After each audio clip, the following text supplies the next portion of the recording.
तो मैंने कहा कि अगला टॉपिक जो आपके स्क्रीन पर दिख रहा है दोस्तों, वो है द हिंदू से लिया हुआ topic.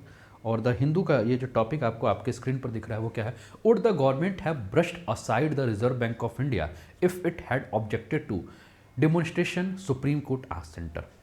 The question came in response to the Attorney General's statement that the government and the Reserve Bank of India had acted in constitution to notify demonstration in November 2016. नवंबर 2016 कुछ हुआ था, क्या हुआ था, आइए देखते हैं क्या हुआ था। इसको देख के कई लोगों के जो है वो अंदर से पुराने दिन याद आ गए होंगे। किसके किसके पुराने दिन याद आ गए, एक बार कमेंट करके बताइए, है ना, ठीक है ना। किसके किसके अनुराधा घर पे जो है 2 बजे सारे बच्चे आएंगे तो आप भी आ जाइए, ठीक है ना। तो इसको देखकर कुछ याद आया। अब सुप्रीम कोर्ट ने जो है वो इसी को लेकर केंद्र सरकार से पूछा है, अगर सरकार ने नोटबंदी पर आपत्ति जताई होती तो क्या रिजर्व बैंक ऑफ इंडिया उनकी बातों को मान लिया होता, है ना। ठीक है, यही है प्रश्न, सीधे से ही बात हुई कि ठीक है ना, पुराने दिन याद आ गए, है ना। 500 का नोट, 1000 का नोट, कितने लोग अपने छुपा छुपा के कहीं नोट रखे होंगे, उन नोट को भी खोद खोद के निकाले होंगे, है ना। पापा को दिए होंगे, भैया को दिए होंगे, है ना। जैसे मम्मी लोग छुपा के रख लेती हैं, चावल के डिब्बे में, गेहूं के डिब्बे में, मसाले के डिब्बे में, आटे के डिब्बे में, अलग अलग जगह पे। और उसके बाद जब निकाल के दिए होंगे आपके पिताजी को कि सुनिए ना जी, थोड़ा सा हमारा वाला नोटवा भी जो है उसको बदलवा दीजिए, तो आपके पापा कहेंगे अच्छा इतना तुम दबा ली थी, तुम तो हमेशा रोती रहती थी जी कि पैसा नहीं है, पैसा नहीं है, ये कहाँ से आ गया। ठीक है, तो ये 8 नवंबर को जो ये मोदी जी आके रात को 8 बजे जो देश में तांडव मचाए थे, तो उस तांडव के बाद जो है वो घर पे भी तांडव हुआ, है ना। जितना भी छुपा हुआ काला धन था, जो कि गेहूं में सफ़ेद हो गया था और चावल में घुना गया था, वो सारा काला धन और घुनाया धन जो है वो बाहर निकल के आया था, है ना। तो जितना करियाया, घुनाया, अटियाया, दलियाया, क्योंकि उसी में किचन में ही मम्मी लोग रहती थी, तो वहाँ वाला जो धन आया। तब हुआ क्या कि सुप्रीम कोर्ट ने जो है वो अटॉर्नी जनरल ऑफ इंडिया से पूछा कि अब एक बात बताइए कि 2016 में आपने जो है वो क्या किया था, आपने नोटबंदी कर दी थी और 500 और 1000 के नोटों को जो है आपने इधर उधर कर दिया था। तो अटॉर्नी जनरल ऑफ इंडिया ने कहा कि रिज़र्व बैंक के साथ हमने बात करके किया था, रिज़र्व बैंक ने जो है हमको कहा, सलाह दिया था, तो हमने उनकी बातों को माना और किया। तो सुप्रीम कोर्ट ने अटॉर्नी जनरल ऑफ इंडिया से ये पूछा, तो एक बात बताओ कि अगर नोटबंदी पर अगर आपको आपत्ति थी तो क्या आप रिज़र्व बैंक ऑफ इंडिया का जो सुझाव था उसको साइड नहीं कर सकते थे, कर सकते थे कि नहीं कर सकते थे। सिंपल सा ही प्रश्न था, किससे। अब अटॉर्नी जनरल के माध्यम से केंद्र सरकार से ही तो प्रश्न था ना। तो केंद्र सरकार 8 नवंबर 2016 रात को 8 बजे भाइयों और बहनों, है ना, आ गए थे भाइयों और बहनों करते हुए नोटबंदी की घोषणा करने के लिए। और केंद्र का जब ये फैसला हुआ था तो इसी फैसले के खिलाफ जो है वो सुप्रीम कोर्ट में एक याचिका दायर की गई थी, ठीक है ना।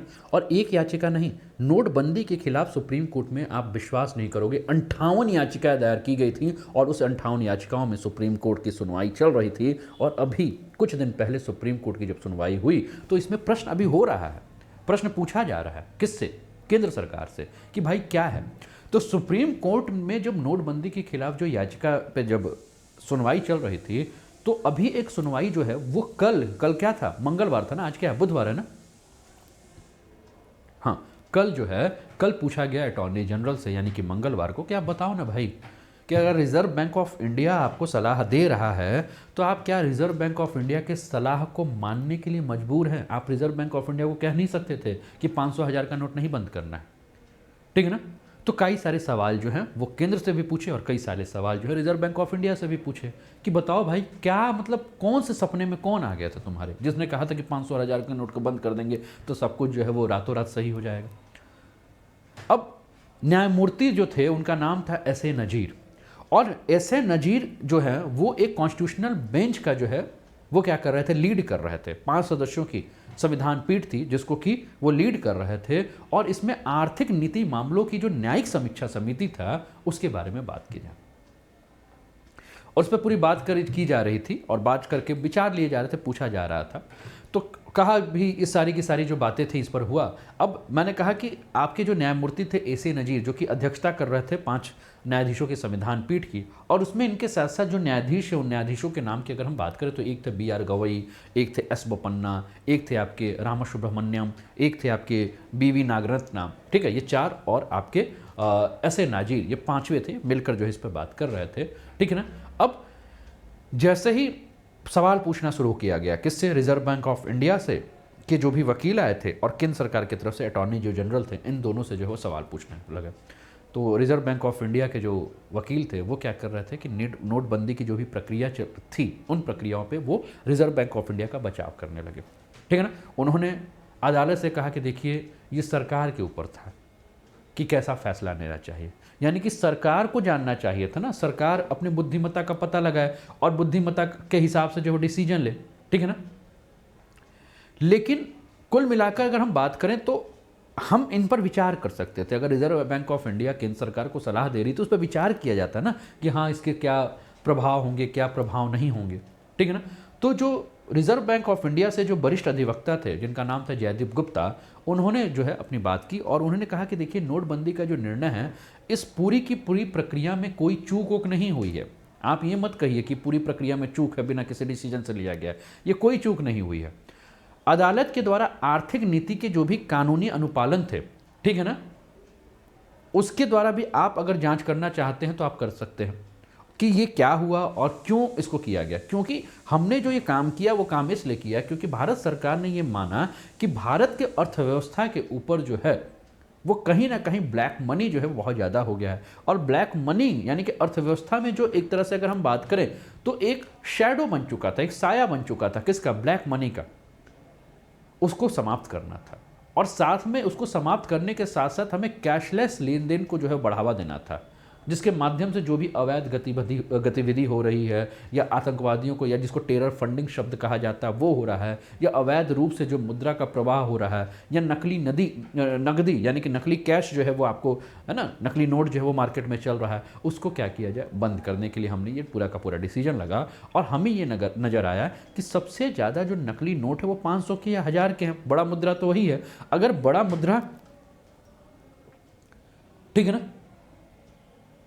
ठीक है ना, तो वो जो बड़ा मुद्रा है, ठीक है ना, उस बड़े मुद्रे को जो है वो आप क्या कीजिए, उस बड़े मुद्रे पे आप क्या कह रहा था मैं, हाँ, तो उस बड़े मुद्रे को जो है वो क्या करना था, उसको ही बंद करके हम क्या कर सकते थे कि जो मार्केट में जो आपका ब्लैक मनी है उसको हम जो है बंद कर सकते थे।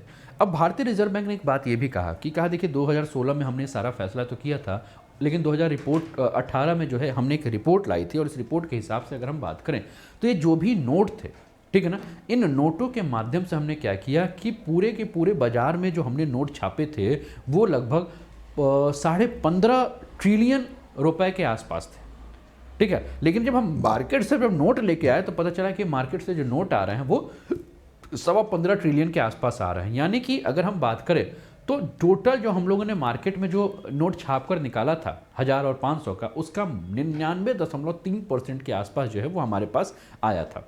और इसके माध्यम से अगर हम बात करें तो हमने एक प्रयास किया था कि मार्केट से जो है वो काला धन को जो है हम हटा दें, जिससे कि अर्थव्यवस्था जो सही तरीके से चले। लेकिन हम इसमें पूर्ण रूप से सफल नहीं हो पाए, है ना। इसने माना कि देखिए हमारी मंशा कहीं नहीं खराब थी, हमारी मंशा खराब नहीं थी 500 और 1000 का नोट, हमारी मंशा जो थी वही थी, लेकिन चूक हो गई, है ना, मतलब हम पूरी तरह से सफल ना हो। तो सुप्रीम कोर्ट में जब ये सारी बातें की जा रही थी तो सुप्रीम कोर्ट ने ये कहा कि अच्छा एक बात बताइए कि जो पूरा का पूरा डिसीजन लिया था, इस डिसीजन को तो आप संसद में भी ले सकते थे। आप संसद में जो है वो कानून बनाकर एक अधिसूचना के माध्यम से, गजट के माध्यम से भी इसको जारी कर सकते थे। ये रातों रात, ये कौन सा सपना आ गया कि आपने रातों रात जो है खुद से डिसीजन ले लिया? आपने संसद पर इस पर चर्चा क्यों नहीं की? संसद में आप चर्चा करते, जो भी आपके सांसद हैं वो अपने विचार देते, वो अपनी बातों को कहते, कुछ पक्ष में बातें करते, कुछ विपक्ष में बातें करते, सब अपनी बातों को कहते और सबकी बातों को आप सुनते। लेकिन ये बिना किसी मतलब कि किसी चर्चा के, बिना किसी गजट निकाले आप ऐसे ही बात कर लिए, ठीक है ना। क्योंकि देखिए आपने क्या किया, नोट वो किया, और नोट को चेंज करना कोई छोटी बातें नहीं है। आपको क्या करना चाहिए, संसद को क्या करना चाहिए, इस पर चर्चा करना चाहिए, इस पर कानून बनाना चाहिए, इस पर प्रस्ताव लाना चाहिए, है ना। और प्रस्ताव लाकर जो इस पर चर्चा करता, संसद के समक्ष ये बातें होती, तो इसके पक्ष विपक्ष में बातें होती, उसके बाद आपको डिसीजन लेना चाहिए, है ना। और इसके बाद जब आप डिसीजन लेते तो इसमें समझ में आता है कि इसमें क्या है। तो इस प्रकार का आपने कानून क्यों बनाया जहां दोनों सदनों की स्वीकृति भी नहीं थी, राष्ट्रपति से सहमति भी प्राप्त नहीं थी, आपने खुद पे ही जो है वो डिसीजन ले लिया। और आपने जब डिसीजन लिया तो किसी चीज़ को आपको गैजेट पे, है ना, गैजेट मतलब आप देखिए थोड़ा सा गैजेट किसको कहते हैं आप, ये सब ठीक है ना, तो ये आप जैसे देखें ना गजट ऑफ इंडिया, तो कहा गया कि जो भारत का राजपत्र है, जो गजट है, उस राजपत्र पे, गजट पे जो है आपको अधिसूचना देना था और इसके माध्यम से जो आपको बताना चाहिए था, ठीक है ना, इसको प्रकाशन विभाग को भेजना था, इसको आवास और शहरी मंत्रालयों के पास भेजना था, वहाँ से जो है इसको प्रकाशित कराना था कि आपका क्या क्या नियम है, ठीक है ना। क्योंकि गजट के बारे में अगर हम बात करें तो ये गजट क्या है, तो ये गजट जो है एक सार्वजनिक पत्रिका है जिसमें या राजपत्र जो है जिसमें सरकार जो है वो क्या करती है, आधिकारिक नोटिस जो है वो छपवाया करती है। और सर्वोच्च न्यायालय के अनुसार अगर हम बात करें तो कहें कि देखिए ऐसे महत्वपूर्ण जब कदम उठा रहे हैं जिससे कि लाखों लोगों के, करोड़ों लोगों के जीवन पर कोई प्रतिकूल प्रभाव पड़ेगा, तो इसको जो है वो इसके माध्यम से किया जाना था, ठीक है ना। अब याचिकाकर्ता जो थे, जिनके 58 याचिकाकर्ताओं के बारे में हमने बात किया, तो याचिकाकर्ताओं ने अपने अपने तर्क दिए, ठीक है ना। उन्होंने पूछा कि जो ये विमुद्रीकरण किया गया था, ठीक है ना, उस विमुद्रीकरण में क्या रिजर्व बैंक ऑफ इंडिया से सलाह ली गई थी कि ऐसे ही हो गया था, ठीक है ना। तो ये जब बात किया गया तो उस बातों में जो है वो भारत के केंद्र सरकार की तरफ से अगर हम बात करें तो अटॉर्नी जनरल जो हैं वो भी मौजूद थे, ठीक है ना। इस समय हमारे अटॉर्नी जनरल जो हैं वो आपके स्क्रीन पर आपको देखने को मिल रहे हैं। तो ये अटॉर्नी जनरल जो हैं इन्होंने ये भी मौजूद थे और उन्होंने कहा कि देखिए हमने लिया और संसद ने जो है इस पर सरकार की बातों पर जो है वो सहमति जताई और सरकार के पास जो है एक संप्रभुत्व शक्ति है, ठीक है ना, और उस हिसाब से लिया। तो फिर उसके बाद पूछा गया कि भैया आप बताइए कि जब रिजर्व बैंक ऑफ इंडिया ने आपको ये सलाह दी, आपने जब बात किया, तो क्या उसके सलाह से असहमत होने का अधिकार आपके पास है कि नहीं। तो इन्होंने तर्क किया कि देखिए नोटबंदी का जो हमारा पूरा का पूरा उद्देश्य था वो काला धन को, नकली मुद्रा को, टेरर फंडिंग को रोकने के लिए जो है हमने किया और हमारा जो उद्देश्य था हम उस उद्देश्य में सफल हुए हैं। रिजर्व बैंक ऑफ इंडिया ने कहा कि चूक हो गई, लेकिन इसने कहा कि नहीं देखिए हम जो है वो क्या है सफल हो गए। अब अटॉर्नी जनरल जिसको कि हम महान्यायवादी कहते हैं, इसके बारे में अगर आप भारतीय संविधान के पन्नों को अगर आप पलटोगे तो आपको एक आर्टिकल नजर आएगा दोस्तों, जिसको कि आर्टिकल 76 के नाम से, आर्टिकल 76 के नाम पे आप जानते हो। और आर्टिकल 76 में जो है अटॉर्नी जनरल के बारे में यानी कि महान्यायवादी के बारे में ये कहा गया है कि भारत का जो है वो सबसे बड़ा, अगर हम बात करें तो विधि अधिकारी है। क्या है, सबसे बड़ा विधि अधिकारी है और भारत सरकार के कानूनी सलाहकार के रूप में ये काम करता है। भारत सरकार को किसी भी कानूनी मामले में अगर कोई निर्णय लेना हो तो सलाह किससे लेंगे, अटॉर्नी जनरल ऑफ इंडिया से लेंगे। और भारत में सर्वोच्च न्यायालय में केंद्र सरकार का प्रतिनिधित्व कौन करेगा, तो प्राथमिक वकील के रूप के में जो है अटॉर्नी जनरल इंडिया जो है वो करेंगे। तो कुल मिलाकर सरकार ने जो तर्क दिया, तर्क ये दिया कि देखिए जो हमने विमुद्रीकरण किया ये एक परिवर्तनकारी आर्थिक नीति का कदम था और इसमें हमने क्या देखा कि हम अपने हिसाब से जो है वो काफ़ी ज़्यादा सफल भी हुए हैं। हमने जो है टेरर फंडिंग को रोका है, हमने जो है जो ब्लैक मनी मार्केट में था उसको हटाया है, हमने काले धन को बनाने या नकली नोट को छापने की जो प्रक्रिया थी उसका कमर तोड़ दिया है। और ये हमने जो किया है इससे हमें क्या फ़ायदा हुआ कि हम कहीं ना कहीं जो है अपने अर्थव्यवस्था में, मतलब इस नीतिगत उपाय के माध्यम से हमने क्या किया है कि जो भी अनौपचारिक नकदी हमारे बाजारों में चल रही थी उसको क्या किया, रोकने में जो है वो इस नीतिगत माध्यम से जो है हमने सफलता भी प्राप्त की है। तो मतलब ये जो एक मामला था जो कि आपके कोर्ट में, आपका सुप्रीम कोर्ट में जो चल रहा था अटॉर्नी जनरल के बारे में, वैसे मैंने बता दिया है, यहाँ कुछ जानकारी आपको देखने को मिल रही है। ठीक है, तो ये एक टॉपिक था जिस पर हम लोगों ने चर्चा की, जिसमें हम लोगों ने बात की। ठीक है, कैसा लगा जरूर बताइए, अपना कमेंट जरूर दीजिएगा।